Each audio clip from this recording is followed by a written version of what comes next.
Mbote na bandeko bazolanda biso na Caribbean Nation nasali video oyo mpona kosala mwa explication ya programme oyo tosala liboso. Kombo ya programme na biso ezalaki Mbote. Ti bozoyeba programme na biso ezalaki na baligne oyo ba 5 ligne oyo na koexplike bino mpe muke eloko nini baligne oyo elingi koloba. Bon, ligne ya liboso eza oyo tobenga pre-processor directive. Po excuse nga mona mano balancer ba mots mosusu na français na anglais parce que connaissance informatique na yekola en anglais donc et puis na ko encourager bato nyonso ba ekola na anglais pour anglais za langue oya ya informatique ba langue ya programmation pe ba mots clés mingi za en anglais. Ligne yango yangwana include IOStream. Donc yango eko permettre biso to utiliser eloko na bengi option kombo bena terme ya bien za option teme parce que na biki bato bedi bazolanda baza ba nouveau na programmation. Donc pour to utiliser si auto on a besoin to inclure ligne liboso bomoni wana include IOStream. Après ekozala likambo ya namespace to utiliser using namespace std eko permettre biso to koma si out sans tocha tokomango na ndenge oyo bomoni wana std .cout au lieu tokomango ndenge wana tokotizeka std et puis yango eza mpona regroupement ya bakombo ya std na okenda en détail te mais regroupement eza par exemple na kopesa bino exemple na ville moko so boza na deux bato baza na kombo moto toloba neti ville eza Kinshasa et Kinshasa eza na bazone mibale bazone A zone moko komona zone A zone mosusu komona zone B tolobaki bato mibale komona bango ezali Kasongo bayebi ke no ya deux Kasongo na Kinshasa mais mpona kosala la différence à Kinshasa ya ba Kasongo wana toyebi ke Kasongo moko avandaka na zone A mosusu avanda na zone B donc mpona kosala la référence na Kasongo ya zone A tokoloba Kasongo oyo ya zone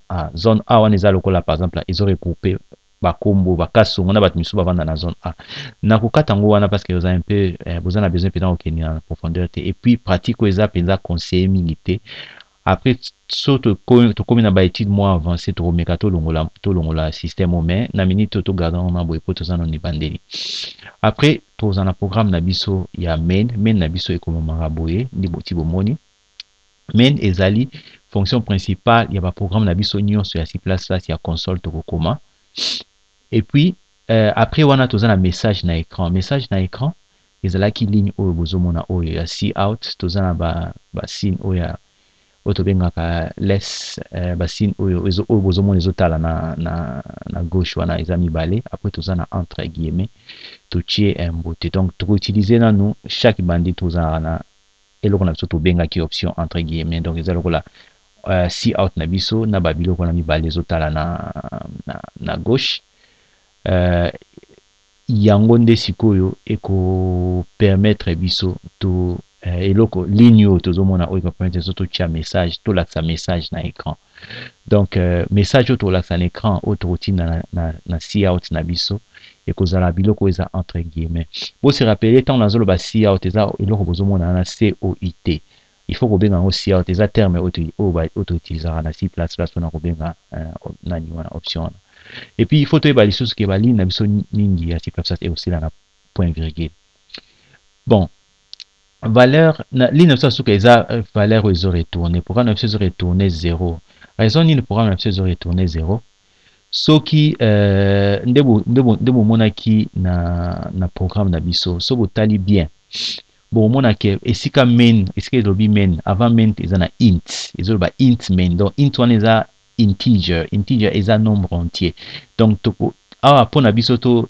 lakisa na système que programme ici sans problème donc retourner 0 donc 0 est un integer est très important tebo kota trop en détail parce que vous en avez bandé mais avec le temps